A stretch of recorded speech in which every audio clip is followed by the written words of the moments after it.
Subscribe कीजिए आपके अपने चैनल को, उसके बाद नोटिफिकेशन के लिए बेल आइकन दबाइए ताकि इसी तरह से आपको वीडियो प्राप्त होती रहे। धन्यवाद। स्वपन अंकफल देखिए, कोई भी आपका स्वपन है शुभ या अशुभ अर्थ के लिए आप सब्सक्राइब कर लीजिएगा। अलग अलग स्वप्नों के अलग अलग अर्थ। जैसे आप स्वप्न में फल ग्रहण करते हो तो शुक्र और राहु गणना के अनुसार अत्यंत शुभ। अगर आप अनाज देखते हो स्वप्न में तो सूर्य और चंद्र गणना के अनुसार अत्यंत शुभ।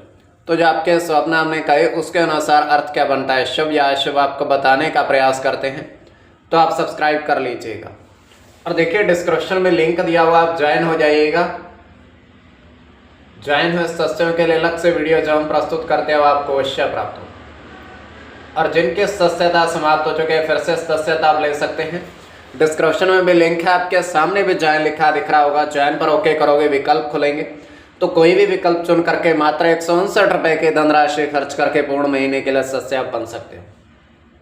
तो आपके स्वप्नों का अर्थ बताने का हम प्रयास करते हैं, शुभ या अशुभ। तो आप ज्वाइन हो जाइएगा ताकि वीडियो आपको प्राप्त हो। हर हर महादेव, जय माता दी। प्रिय दर्शकों, कैसे हो आप लोग? उम्मीद करता हूं कि आप अच्छे होंगे, स्वस्थ होंगे, रक्षाल जिंदगी जी रहे होंगे। और ये मैं हमेशा प्रभु से आपके लिए प्रार्थना भी करता हूं, करनी भी चाहिए कि आप सब अच्छे हों, स्वस्थ हों, खुशहाल हों, आपका जीवन खुशहाली भरा हो, समृद्धि भरा हो, आपके जीवन में कोई कष्ट कोई परेशानी ना आए, यही हमारी कामना है। तो एपिसोड पसंद आए तो आप लाइक कर दीजिएगा, आपका धन्यवाद। तो आप सब्सक्राइब कर लीजिएगा ताकि अगर आपकी रुचि थोड़ी बहुत भी स्वपन ज्योतिष में है, कोई भी आपका स्वपन है शुभ या अशुभ अर्थ के लिए आप सब्सक्राइब कर लीजिएगा। अलग अलग स्वप्नों के अलग अलग अर्थ बनते हैं। प्रभाव क्या रहता है, किस तरीके से रहता है। कई स्वपन तुरंत फलित होते हैं, प्रभाव भी देते हैं, और कई अफलित भी रह जाते हैं। और इसमें चंद्रमा की स्थिति महत्वपूर्ण होती है। चंद्रमा घट रहा है या बढ़ रहा है, कौन से पैर का स्वपन है, कौन सा नक्षत्र है, नक्षत्र में कौन सा चरण चल रहा है। तो पंचम भाव जन्म कुंडली विश्लेषण में मस्तिष्क का पंचम भाव अचानक धन प्राप्ति का भी होता है। द्वितीय, नवम और एकादश भाव की स्थिति भी इसमें देखी जाती है। तो स्वयं का स्वपन जो है तृतीय पैर का है, 1:38 समाप्ति का समय है। दृश्य गोचर हो रहा है, हम देख पा रहे हैं कि एक महात्मा साधु नदी में स्नान कर रहे हैं। और जो नदी जो है स्वच्छ जल की बहती हुई है, तो उसमें स्नान कर रहे हैं। स्नान करने के पश्चात वो बाहर आते हैं और उसके पश्चात वो वस्त्र धारण करते हैं। वस्त्र धारण करके पूर्ण रूप से वो वहीं बैठ जाते हैं और अपने कमंडल में से काफी सारे 1-1 रुपए के सिक्के निकालते हैं। तो एक एक करके वो नदी में प्रवाहित करते जाते हैं। 1-1 रुपए का सिक्का नदी में बहाते चले जाते हैं, 1-1 रुपए का सिक्का। तो उसके पश्चात वहां से चले जाते हैं, बहा करके सभी सिक्के बहा करके वहां से प्रस्थान कर जाते हैं। तो ये केवल हमारा स्वप्न काल्पनिक, सच्चाई बिल्कुल नहीं होती है। तो जो आपके स्वप्न हमने कहे उसके अनुसार अर्थ क्या बनता है, शुभ या अशुभ, आपको बताने का प्रयास करते हैं। सब्सक्राइब आप कर लीजिएगा स्वपन फल के लिए। प्रथम स्वपन जो आपने देखा, आपने कहा उसके अनुसार अर्थ क्या बनता है, शुभ या अशुभ। तो प्रथम स्वपन में आपने देखा, आपने देखा कि 3 साधु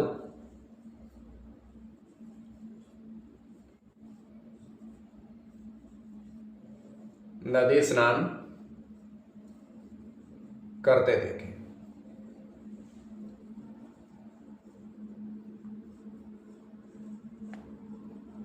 तीन साधु आपने नदी स्नान करते देखे।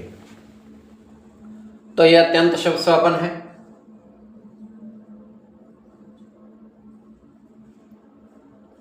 तो इसमें आपका गुरु के साथ केतु की गणना है।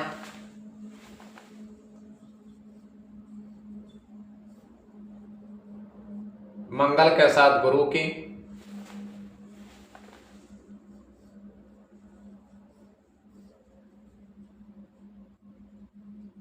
केतु के साथ मंगल की, केतु की,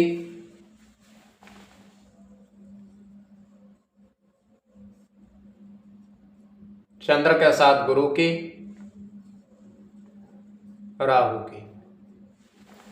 तो इसमें केतु और गुरु की गणना प्रधानता में रहेगी। कोई भी आपका स्वप्न है शुभ या अशुभ अर्थ के लिए आप सब्सक्राइब कर लीजिएगा। द्वितीय स्वप्न जो आपने देखा, आपने कहा, उसके अनुसार अर्थ क्या बनता है, शुभ या अशुभ।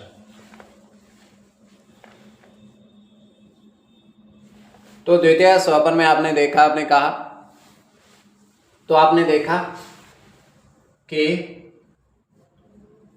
पहाड़ के ऊपर, ऊंचा पहाड़ है, पहाड़ के ऊपर आपने पुष्प देखे खिले हुए। पहाड़ के ऊपर आपने काफी सारे पुष्प देखे खिले हुए। तो यह अत्यंत शुभ स्वप्न है।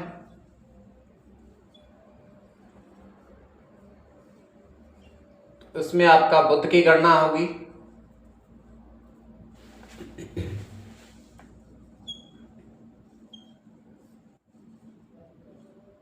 बुध के साथ शुक्र की,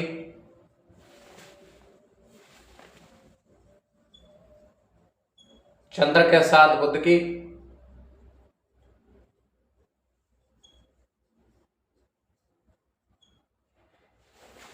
केतु की गणना होगी, शनि के साथ चंद्र की और शनि की। और इसमें शनि और बुध की गणना प्रधानता में रहेगी। कोई भी आपका स्वप्न है शुभ या अशुभ अर्थ के लिए आप सब्सक्राइब कर लीजिए। अगर आपके स्वप्नों का बताने का प्रयास हमने किया है, ज्वाइन हो जाइएगा, सब्सक्राइब आप कर लीजिएगा।